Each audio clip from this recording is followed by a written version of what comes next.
کی؟ کدومشون؟ همین. یک ماه داره کار میکنه. سنگکار باید چند نفر باشه؟ 4 نفر. کی بود؟ 2 نفر بودن؟ پسرش خودش بلد نیست. پسرش حالا بازم جمع شد. بدن خودم هم کار کردم از تپسی. با ما هم کار کردی. دیدی؟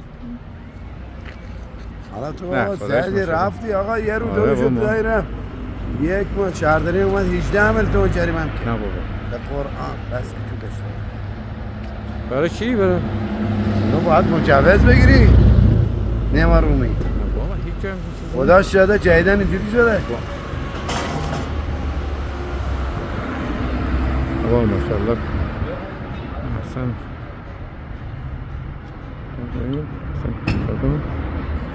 قشنگه.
سلام به چوکرایای خودم.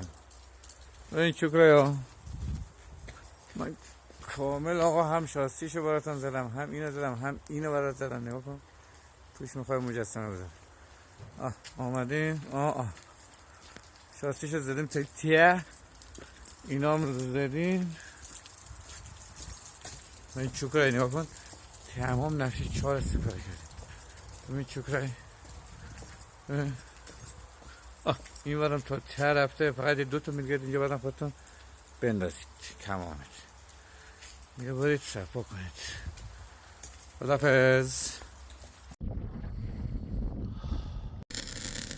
چند بود آخه؟ یک بود.